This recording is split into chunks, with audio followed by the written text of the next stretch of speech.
Chris Cantrill, hello. Welcome to The Truth of My Opinion. Thank you for having me. That was very...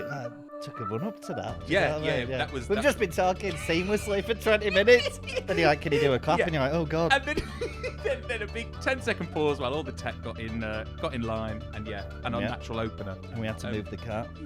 You had to move the cat that was sleeping on the sofa. And you just kept saying you've never seen the cat act this way. You've entered the studio/living room and the cat is behaving very strangely. Do you Just have that impact on animals? Just asleep.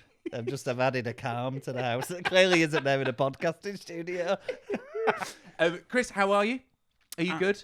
I'm good. As I was saying before, You can't just... I know we've had a conversation before, but you have to buy into the fantasy that this is the first time we're speaking to each other, because the listeners haven't heard the conversation we had before. So you can't caveat everything we're now going to talk about with, as I was saying before, because that's ruining the listener experience. Okay. Just pretend. Okay, so I'm getting, I would say, like an insane level of no. Minute 2. I'll be better at this. Please give me another chance. I'm feeling, I would say, harried, if that's the term. We're heading into the Edinburgh Fringe. Yes. Unfortunately, I wish I wasn't, but I am someone who was deeply embedded in Peaky Blinders culture. And I often see a lot of myself in the main character, Cillian Murphy, a 1900s turn of the century gangster. You speak very similarly. We speak very similarly. I mean, to some of the listeners, there might be a bit of a discrepancy, but not to the southern ones.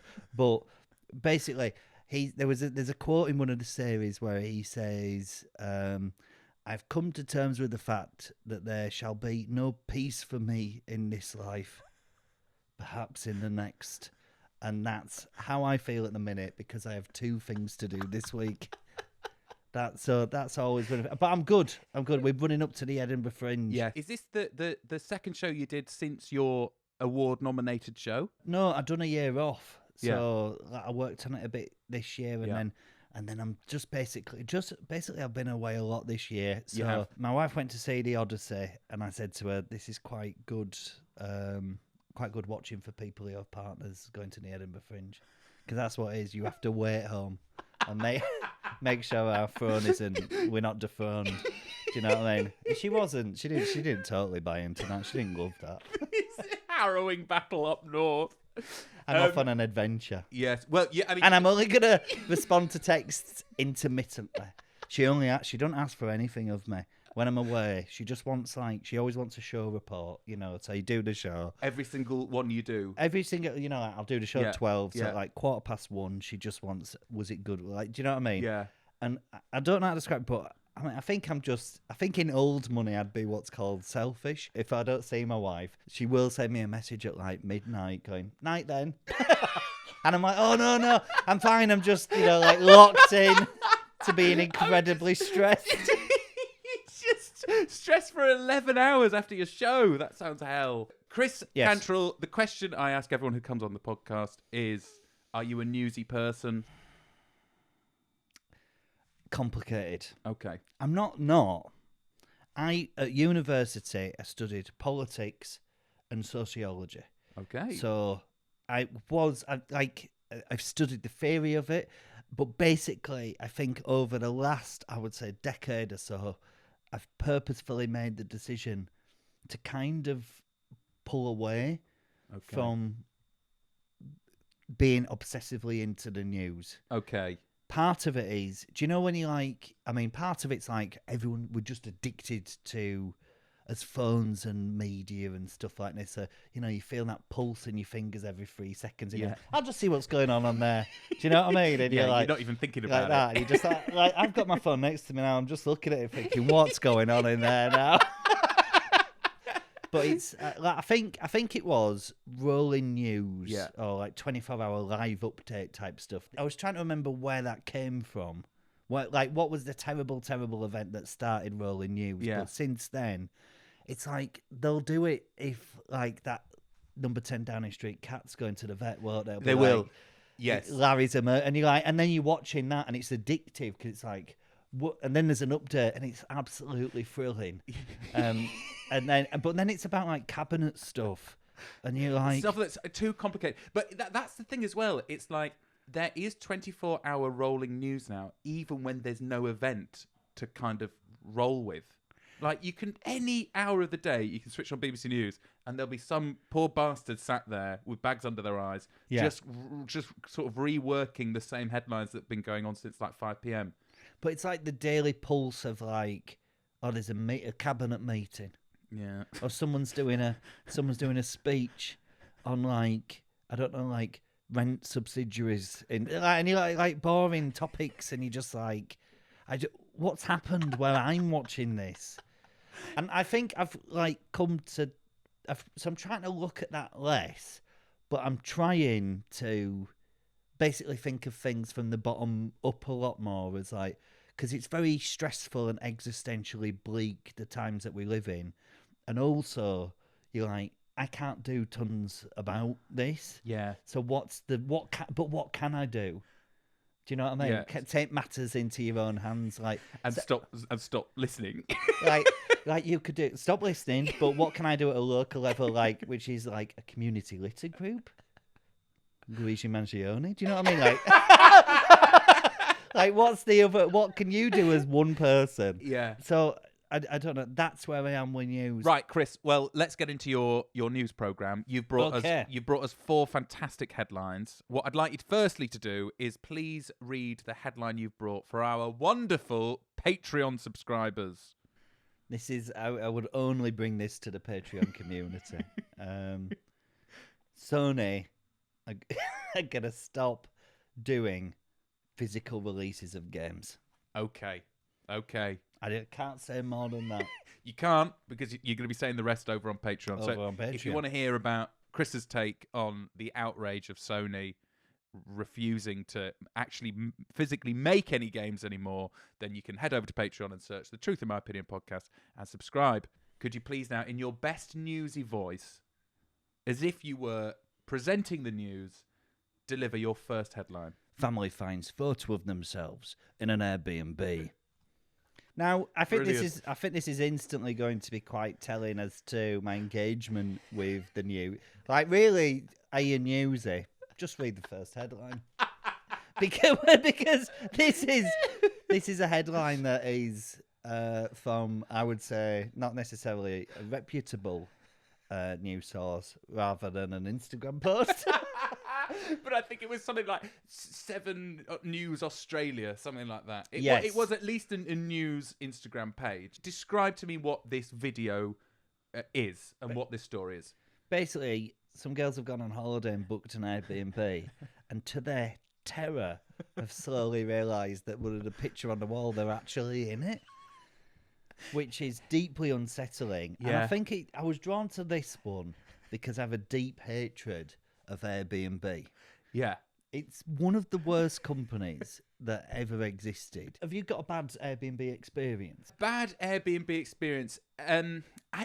I don't think personally, but I've heard, they cancel things and things might not look as they seem. It's one of these shady multinationals like Uber, I guess, where basically they've, under the guise of innovation, have just absolutely cut through things that were put in place to protect people. Right. Do you know what I mean? Like, the technology of Airbnb. Book a home, and it's completely skew with the rental accommodation thing. It's like completely upended all this housing legislation. And I remember I had a problem with it. Airbnb was great until I had a problem with it. And me and my friends stayed in a flat in Dalston. We were down for one night as a test, and then we were going to come back and book it for like a week when we were doing a show. And basically when we did it, it turned out not to be a nice flat, but like a dirty boy's bedroom. Right. Do you like a dirty boy? But he wouldn't know that it was unclean. He's just a dirty boy. He's in his 20s. There's a skateboard mounted on the wall. Do you know what I mean? Instantly. But the location of it was very central. But it was just, we couldn't stay there. So we tried cancelling the second trip. After like 48 hours, you were unable to get a refund. So do you know what, in general, like I say to my wife that when I'm involved in a consumer dispute, I have to be in the right frame of mind for it. Do you know what I mean? It takes too much from me. Yeah. You know when you get the whiff with a company that things are going south. I set up a Google document and start building a case. Do you know what I mean? I start gathering times and dates.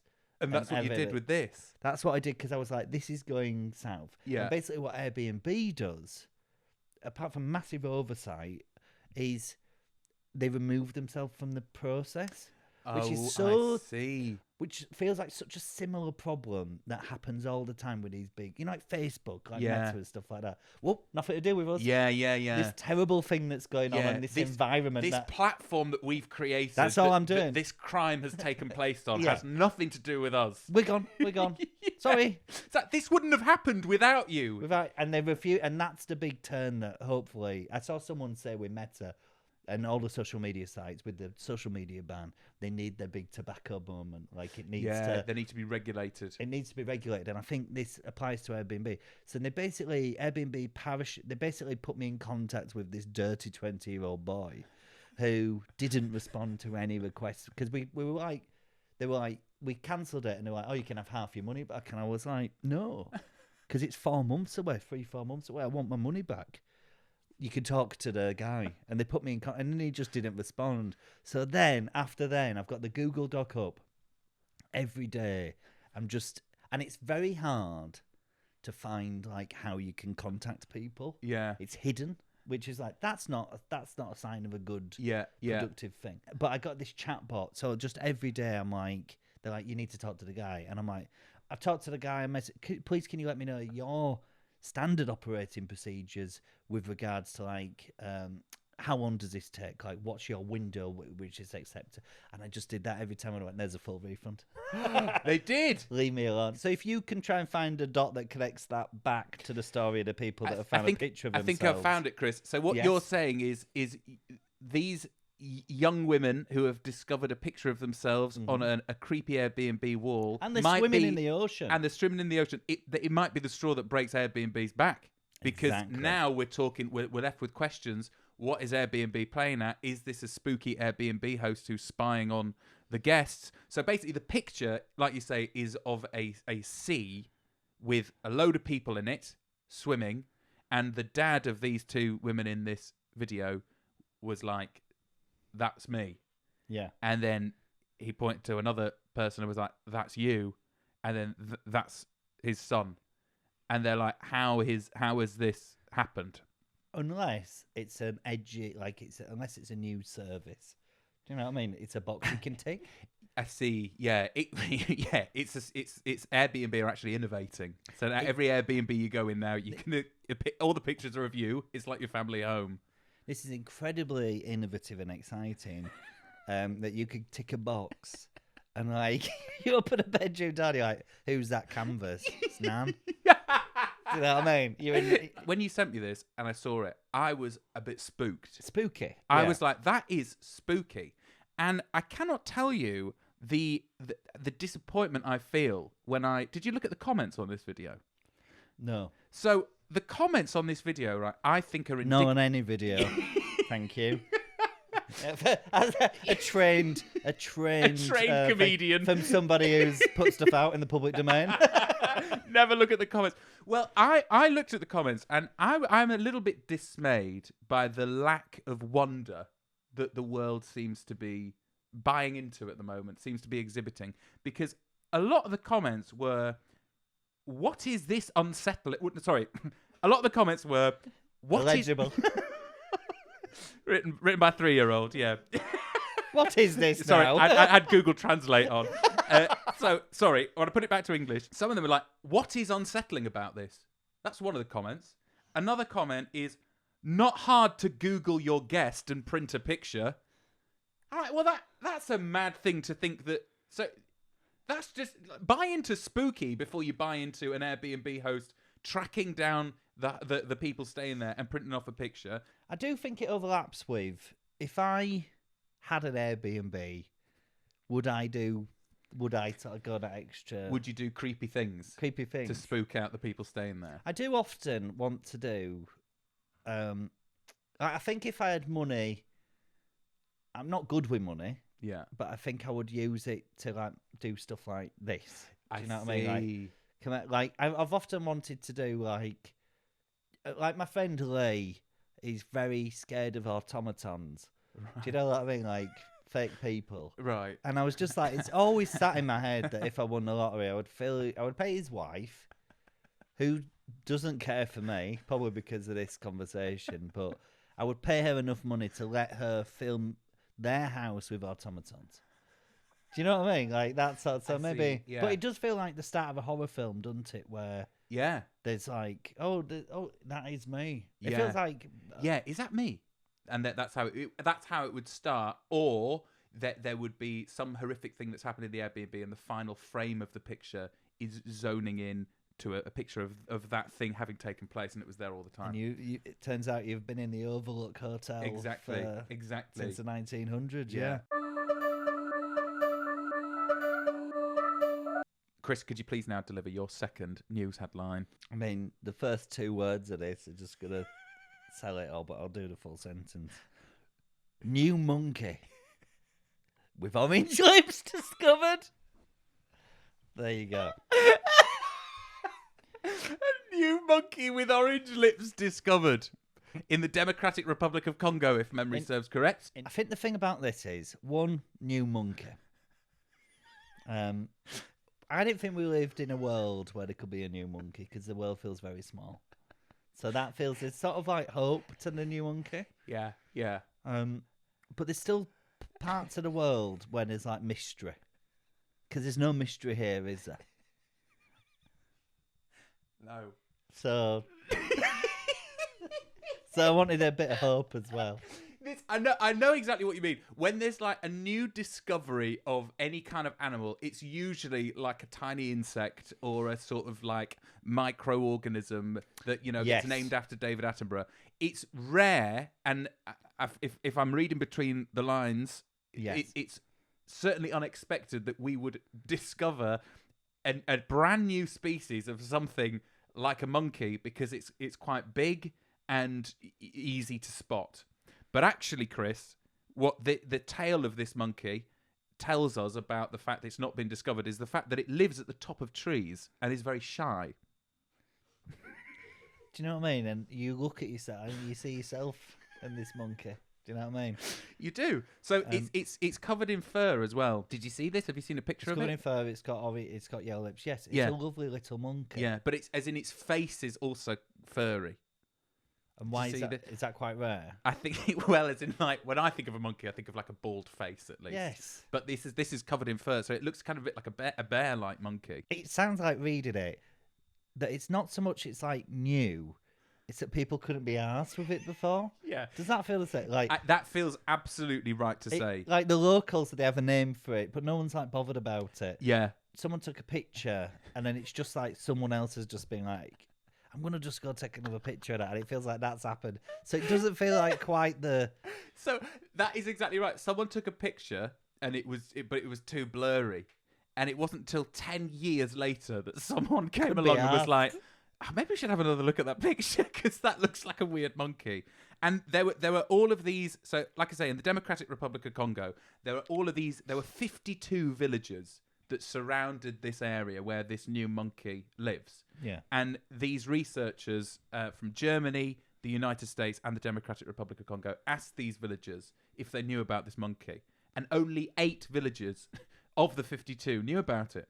So even in the immediate local area, most people couldn't be bothered. No, there's a new monkey. To even look at this monkey. That no one can be bothered with, which means it must have... Now that we're talking about it, they must have really ran out of other new stuff. If they're going back and so we have another look at that monkey that no one could be bothered with. No one can be bothered with. But it's part of what is it? The Colobus. They've called it Colobus congoensis. That's what it's got its new name because. Say that last one. I thought it was like Congogenesis. Does it say? Is it? Well, I've got congoensis. But it could be Congogenesis. No, mine's. If you want you're reading yours off a page, and mine's made up. I'm plucking mine from my I'm head. reading the literal article, and you're trying to remember. I'm trying to remember that same article. But I was like, Congogenesis, that's a cool name. Yeah, but it's yeah. not- yeah. We could go. Okay, yeah. It's called Colobus congogenesis. Yeah. It is your news show. So Colobus congogenesis. Colobus is a species of monkey. So Yeah. this is just a new species of an existing type of monkey. They have a distinctive roaring call. So actually, they live at the top of tree canopies. Mm-hmm. So actually, even though no one had seen them, everyone had heard them because they're very loud. That's interesting, Yeah. isn't it? That's So it kind of unlocks an interesting question, Chris, as to like, what does discovering something mean? It can be all around us, but if we don't lay eyes on it, it's not technically a discovery. Do you know what I mean? Does that make sense? That's very deep. It- I'm I- trying to think what other things have you heard but you've never seen. But you've never seen exactly. Fox babies. Yeah, Yeah. there you go. No, have you heard them? I don't know. I don't know, but I want everyone. I think it makes me. It makes me like the environment just generally is quite. I think everyone must feel like this. It's quite stressful. Yeah. Yeah. Okay. Do you agree? I do agree. Yeah, I think it's more stressful if you're an undiscovered congogenesis It monkey. has no idea. Yeah. Although actually saying that, they're saying now, actually, I mean, it's kind of weird because they're saying they've just discovered this new monkey, but actually they're also saying that loads of people in the Democratic Republic of Congo know this monkey exists, be it 8 villages of 52 or whatever. So it's not that it's like appeared out of nowhere. What we're saying is that Western science has just discovered this monkey. And they're now saying, actually, this is going to be helpful for the monkey because now that we know it exists, we can protect it because apparently it's hunted for meat. Ugh. Monkey meat. But when you told me this headline, it sounded that you were pretty taken with the orange lips. Beautiful orange lips. It's often you have to say, me and my son were watching the Hunger Games too, and he just said to me, he said, "No one gets baboons right on films, do you know?" And I was like, "Why?" He went, "Because they don't have the big mad red arses." So What, they don't have the red asses in film? like in the Hunger Games too, there's like a pack of mandrills Right. that go after Katniss and Peter, and they don't show the weird arses. Oh. And I was like, he is right. I do want to steer him away from that, like in general, but What, the obsession with not baboon arses? upset, like the obsession with cinematography and accuracy. Right. It's gonna unstick him, you know. So it's got orange lips. Yeah. So that feels good. It feels like a nice monkey to have around. Yeah. I'm glad it's gonna get protected. Yeah. I'm worried about sort of everything collapsing, and do you know what I mean? And Yeah. like it's not gonna have a home soon. Yeah, it's true, but with Yeah.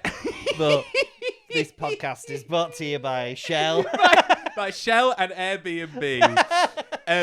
But yeah, I think basically the reason this is quite a nice story is because these monkeys are going to get more protection now, hopefully. But it is more kind of amazing that we've just discovered a big animal. I Yes. thought the age of discovery was well and truly over, aside from things that are tiny that live underneath a log or something. But this is a proper monkey with orange lips and a hairy face that for the first time in 2026 we've gone, what is that? It's a new monkey. That feels exciting. Yeah. I think it's like there's probably some stuff in some caves. And I remember seeing on Sequest DSV, a TV show from literally 40 years ago, it was like Star Trek in the sea. They had information about oceans at the beginning of every episode, and it said something like, we still haven't explored like 90% of the oceans. I don't know whether that has changed significantly. Since 40 years ago. Since it might probably not 40 years ago, but like 20, 30 years ago. But I suspect not. So there's still probably a load of mad stuff down there. Yeah. Mad stuff in the sea, some stuff in some caves, and I suspect there's many more types of mushrooms to find. Okay. Well, yeah, this has been an incredibly sciencey headline. In terms of mammals, I thought we'd discovered them all. Yeah, exactly. Do you ever get the feeling that like humanity... I've got the feeling that humanity has got like a sort of blueprint in its brain to improve to basically transcend our physical habitat, but we've ruined it. What do you mean? I mean, like in an evolutionary sense, we've got like in our brains Yeah. the ability to decode all the secrets of the universe, Yeah. and we've sort of squandered it. Oh, we've just fucked it. We fucked it on like watching Sopranos on Now TV. Do you know what I mean? As in, like, but See. the tools, we're destroying the planet. Yeah. And you're like, oh, but we could have transcended that Yeah. and spread out into the universe, but we're just going to die on this rock. Yeah, I mean, there's a poetic sort of thing in there, isn't there? Which is that maybe you cannot transcend nature. Like, no matter how clever you become as a species, you cannot live forever. You know, we had Jamie East on this podcast a couple of weeks ago who brought the story about Brian Johnson, that millionaire who's trying to cheat his body, and he's got an incurable stomach disease. So you can't, you know, maybe, Chris, actually, this is an inevitability that we get distracted because we're still hairy-faced, orange-lipped monkey with brains. orange lips. Yeah. I think we will fix climate change, but I think we're unable to do it until it's almost. I think when a tidal wave hits Birmingham, Yeah. we will fix it. We will have it whipped within 10 years. So it's just that we need to get to the kind of upper level of a mad city to be affected by climate change. That would be something mad, and then we'll do something about it. It needs to, like, some people in London need to melt. Fine. And from there, it'll be fixed. But if people up north melt, it'll be like, that's okay. We're willing to live with that. That's what the north is like. Yeah. Chris, thanks very much for your second headline. Could you please now deliver your third and final headline? Okay. This is one very close to my heart. New study finds people have an anti-clockwise bias. This is incredible. There are some scientific discoveries that change the world as we know it. And some which have almost zero bearing whatsoever. Or, I can imagine, there's a deep connection between this and, like, instantly your mind goes to IKEA. Well, Chris, you're jumping ahead because this could be the scientific effect. But tell us what this discovery is. Basically, some people, I want to say Japan. Japan, yes. Is it? Yes. Yes. One of them. And Spain. Japan and Spain have done studies monitoring people and have found, I think did some of them monitor them in museums? Yeah, they've been monitoring them in people in groups in kind of wide circular open spaces, some in museums, I think some in supermarkets, right? And but from above. They've been monitoring people from above in open spaces and just told them to walk. And those people have walked and favoured going anti-clockwise. Anti-clockwise. Exactly. Which is very interesting. And I instantly, when I saw this, my mind is, one, went to IKEA. Two, it went to Captain Tom Walker. Captain Tom, yeah. The 'Cause man who walked around his garden. Yeah, 100 times. 100 times, yeah. And then some stuff happened that it don't matter. But everyone had a good time. His daughter got a jacuzzi out of it. His daughter, we all banged some pots and pans. Collectively, fully lost his mind. Completely lost our mind collectively. But, Chris... Did he walk around his garden clockwise or anti-clockwise? This is a big question, but actually this gets to the root of this discovery because Captain Tom, anyone in the UK who it will be familiar with the 100-year-old man who walked around his garden for the NHS, whether that money went to the NHS or to his daughter's jacuzzi spa that was built suspiciously afterwards, and I think has now been proved that she did buy it with the charity money, is a different question for a different podcast, Chris. It got pulled down. Did it? It got demolished. She didn't get retrospective planning permission. Oh, she didn't get planning permission. So okay. Anyway, 100-year-old man walks around his garden to raise money for the NHS. Didn't want to do it. He didn't want to do it. He might have wanted to do it. We've got no proof that his daughter forced him to walk around the garden. It was COVID. His daughter wouldn't let him in a bubble, so she had to. He was in the garden. It was the only way to keep warm. Okay, so we might speculate. Allegedly. But, Chris, The discovery of human beings favouring walking anti-clockwise is a COVID discovery because the researchers in Spain were trying to work out, using people, how people behave in terms of social distancing. So they tried to study how humans moved in groups to see if there was a safe way of them walking about without getting infected with COVID-19. And through that study, they kept watching these people and they were like, everyone's walking in fucking anti-clockwise direction. That's weird. And then they kept doing it and they kept discovering people walked anti-clockwise. And then they were like, there's people in Spain were like, maybe this is a cultural problem or a cultural thing in Spain, which is why they did another discovery in Japan, opposite culture to Spain. Yeah. And the Japanese researchers discovered the people in Japan did exactly the same thing, anti-clockwise. With the Japanese research, was it also done in commercial spaces? I imagine there would have been some scientific... Bold question for me, the person who brought the article to you, to ask of you, the person who read it. I would say, Chris, that these studies have been conducted by Tokyo University and some university in Spain as well. And I guarantee that they, as scientists, will have had the same control mechanisms, they would have done it so it They've had a counts. chat. Yeah, that it's real. What we need is, which is where Captain Tom comes in, someone in a field. We need someone... We've cut away from, are you being commercially, or is design entering into, like a museum? Yeah. You are being... There's a flow. Yes. IKEA, there's a flow. Any sort of supermarkets have the most amount of psychology born into them to get you to move around them. Yeah. So they're saying this discovery is absolutely a thing. They've done it with loads of people. Human beings favour walking in an anti-clockwise direction. So they don't know why, but this could have an impact on fire escapes and exactly designing things that require human beings to move. But can I tell you this? This blew my mind. Yeah. Fact: in the 1896 Olympics, the first modern Olympics, the sprinters ran in a clockwise direction, and they all complained. They all said it felt unnatural. So after that Olympics, they changed, and now Olympic sprinters run in an anti-clockwise direction. I'm trying to think. That's great. What do you think? You have a preference? Well, I don't know really, because I think that what these researchers are saying is that it doesn't. We sort of naturally do. When I do exercise, I don't like going looping at all. Okay. I think that's a different thing though, isn't it? Yeah, it's We're not talking about your preference of running. For me, personally, I don't like to see the same thing twice. And that should be part of this study.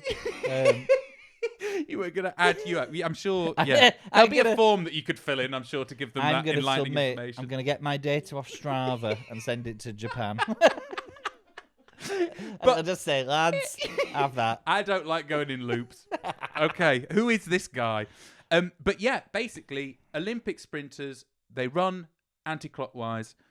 Human beings prefer walking in an anti-clockwise way. There's some theories as to why we do this. We've got a right leg, right hand kind of preference, but they can't prove that. They also, what did they say? Yeah, they said the exact mechanism is still open to question.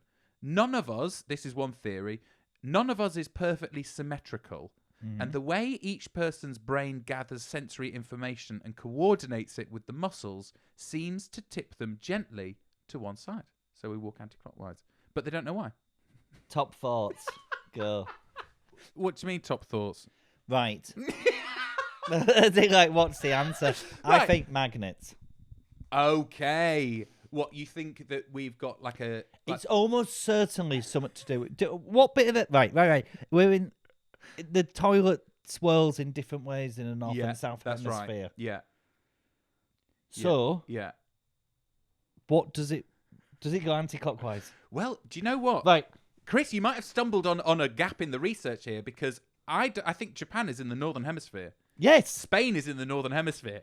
So if they're both... We need to observe people in the southern hemisphere, and if they walk in a clockwise direction, we've cracked the code.